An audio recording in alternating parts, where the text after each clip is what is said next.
Hello everyone, and welcome to episode 15 of Reading Layamon's Brut. Today we'll be crossing something of a landmark. We will be reaching and crossing line 1000, which means that we are 1/16th of the way through the text. And we'll also be seeing Britain get its name. Last time the Trojans arrived on the island of Britain, however, at that point it was still called Albion, and they were then attacked by a number of giants while they were celebrating a religious festival. And we pick up now just after they've defeated the giants. Nu was al this land, Iachnid a Brutus hond.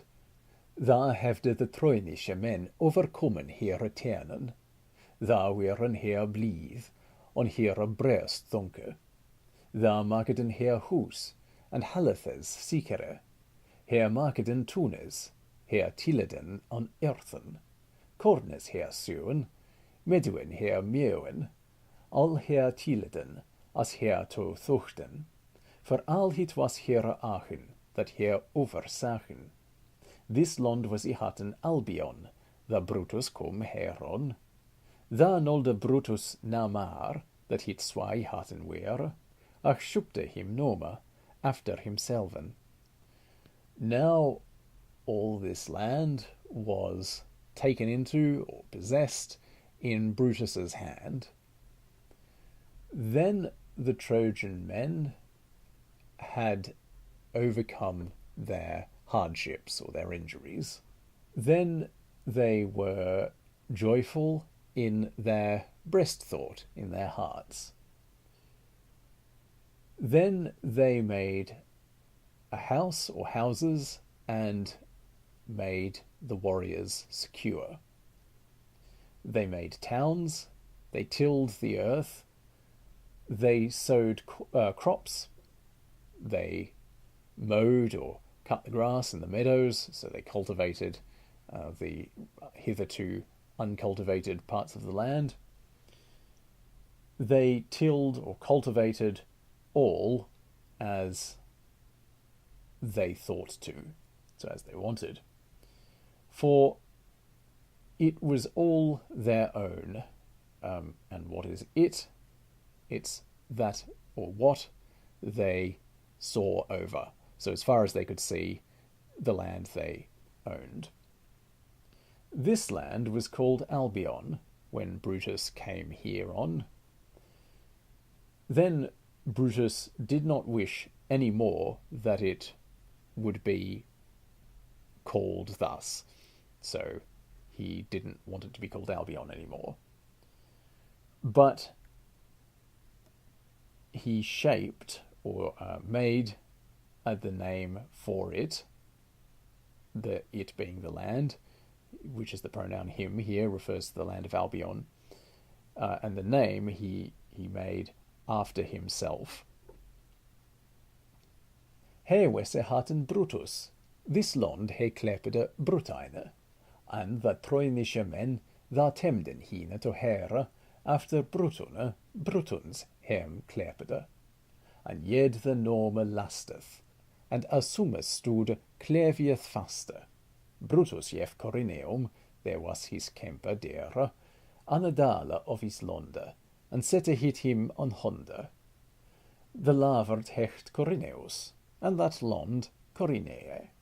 Seethan thurch da leden, de idon londe weeren, her klepeden hit Cornwall, thurch hier sotliche cure. He was called Brutus. He called this land Britain. And the Trojan men, who appealed to or essentially chose him as their lord, called themselves Britons after Brutus. And yet or still the name lasts or endures, and in some place, it cleaves or holds fast, so people still go by that name. Brutus gave Corineus, who was his dear warrior, gave him one part of his land, and set it to him in hand, so put it within Corineus's power. the lord is called Corinius, and the land Corinia. Afterwards, because of the people who were in the land, they called it Cornwall on account of their foolish choice. Here Aachensperke Trojanische, and seerthen her hit klerpeden Brutonis, ach Englische men hit habitha wende, seerthen Gurmund kom in this land. Gurmund draf ut the Brutons, and his folk was he haten Saxons, of anne end of Allemagne, Angles was he haten, of Angles kommen Englische men, and Englerland her hit klerpeden. Da Englische overkommen the Brutons, and bruchten hem daar netherer, that never seerthen her neer a reason, neer heraden funden. Their own language was Trojan, and afterwards they called it British. But the Englishmen have changed it after Gurmund came into this land. So now we get a bit of a snapshot of how the Brut is going to end. Gurmund drove out the Britons, and his people was called the Saxons. From one part of Allemagne, or Germany, the people was called the Angles. From the Angles come the Englishmen, and they call it England. The English overcame the Britons and brought them low there, so that they never afterwards arose nor found councils here. Now, this is something that's probably worth pausing to just comment on briefly, because what we may find here is a really pivotal passage for how we read the rest of the text, because one of the problems that scholars have noted with the Brut, and one of the things that's really striking about it, is that he's writing an English text in an English style for English people that utterly demonizes the Anglo-Saxons. And this is to the point where one scholar, Jennifer Miller, has actually made an interesting suggestion. She suggested that if we found the Brut written in Latin instead of in English, we would think it was written by a Welsh poet rather than an English one. The hostility to the Saxons is that strong. So what do we make of all that? Well, one solution to the problem that François Le Saux has posited is that Lormond draws a distinction between the Saxons and the English. And so we can see him distinguishing here between the Saxons and the Angles. And so for Lormond, Saxons equal bad, but Angles, English, equal not as bad, certainly redeemable, as by the end of the text, they've converted to Christianity after St. Augustine of Canterbury arrives. So Le Saux uses this passage and other passages throughout the text to draw that distinction. Is that necessarily the case? Well, the only way to really answer that question is to keep reading the text and see if we turn up more evidence to support it or contradict it. But it's an interesting puzzle and one to think about as we read. Brutain hefte Brutus, and Cornwall Corinius. Brutus nom al his friend, the kommen in his ferde, neer him her hem lende, for her him leve weren. Corinius him klepere to, alle his koren, alle he hem lande, der hem was aldre levest. Werks dat volk, and werli thaich, for elch hefde his iwillen. In a lutjeren fierste, was dat volk zwaar muchel, that daar nas nan ende of volk swithe hende. Brutus had Britain, and Corinius Cornwall. Brutus took all his friends who came in his army. He landed them, so he gave them land and established them near him, for they were dear to him. Corinius called to him all his chosen warriors, I suppose, all his chosen people. He landed them, gave them land, and established them all where was all the dearest to them, so where they most wanted it. That people grew and thrived well, for each had his will, so had what he wanted. In the space of a few years, this word first I think we've seen before, but it's worth pointing out that it should not be confused with the word first, meaning, as opposed to second. This is a different word which means a space of time. So in the space of a few years, that people was so great that there was not any end of people very good. And you'll note we have crossed line 1000. We are 1/16th of the way through the text. Brutus hine bethuchte, and this folk beheld he the muntes, fire and muchele, beheld he the meadowen, that weren swethe mare, beheld he the waterers, and the wilde deer, beheld he the fishes, beheld he the fugeles, beheld he the leswa, and then a leafliche water, beheld he then a water, who he blew, beheld he that corne, who it grew, al he is on leerden, that him leef was on herten. Brutus thought to himself, and gazed out upon this people. He saw the mountains, fair and great. He saw the meadows that were very great. He beheld the waters and the wild animals. He saw the fish. He saw the birds. He saw the pastures and the lovely, beautiful forest. He saw the forest, how it blew, so how it blew in the breeze and the wind.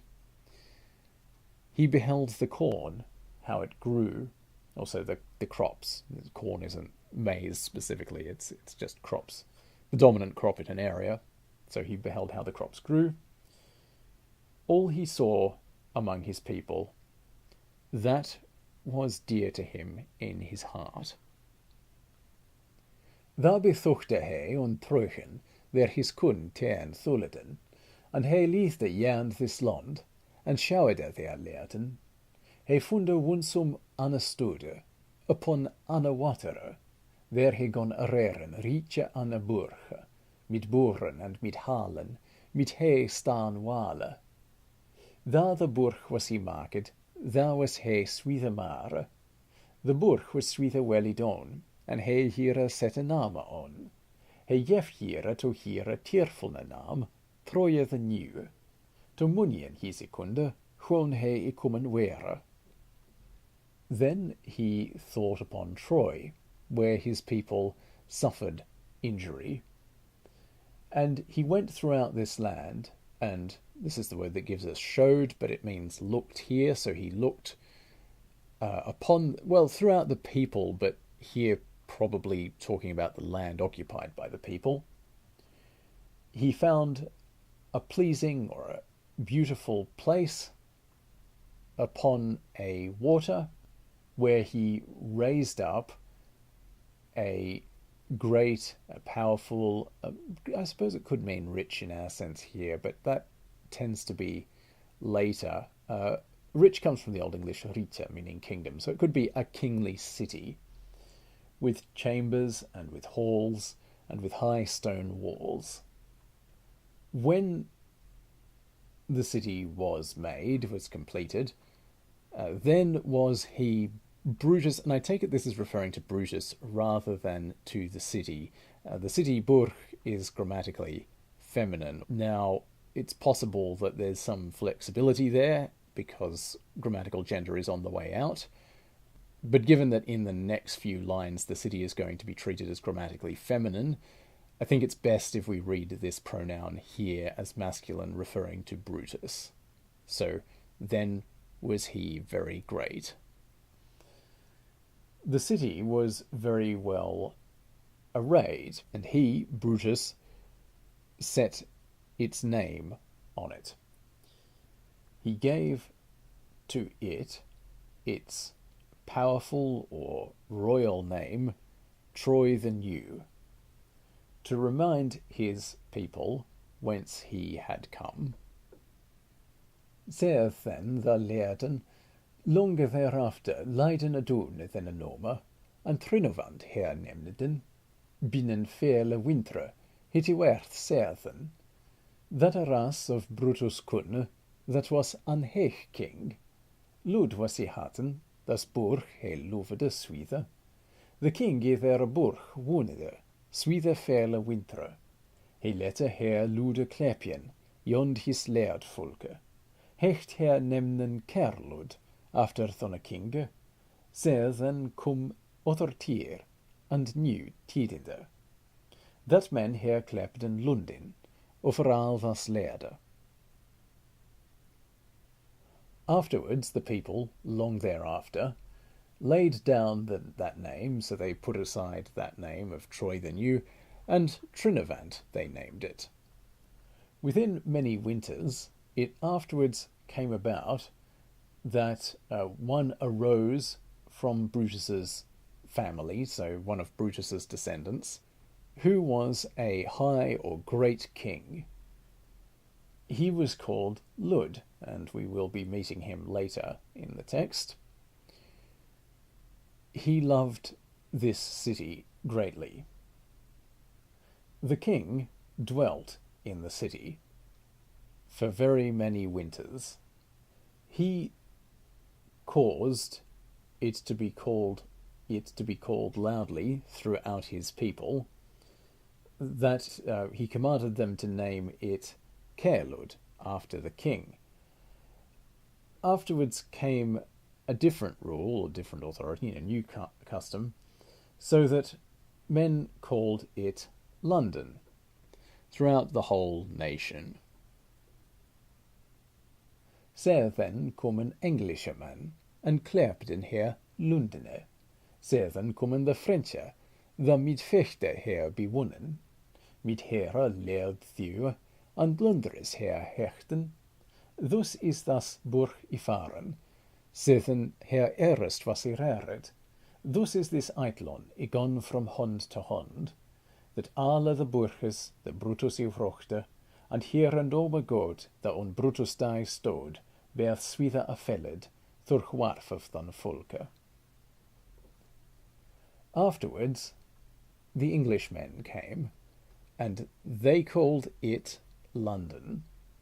Afterwards came the French, who conquered it with fight, with battle, with their, or in accordance with their, is the sense here, in accordance with their folk custom, the custom of their people, and they called it Lundres.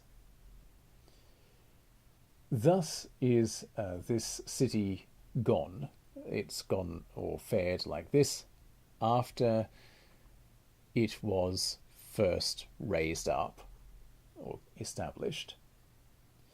Thus or so is this island passed from hand to hand, so that all the cities which Brutus made and their good names which stood in Brutus's day, they are very, very greatly destroyed or felled. They're lost through the change of the people. And with that bit of foreshadowing of what's to come in the text, we leave now and we'll resume as Brutus is dividing his kingdom and distributing it amongst his heirs. If you have any comments, questions, or corrections, please don't hesitate to get in touch. You can do that either below in the comment section, or you can do that via the Facebook page, which I will link in the video description, so you can find it from there. All the best, and I'll see you next time.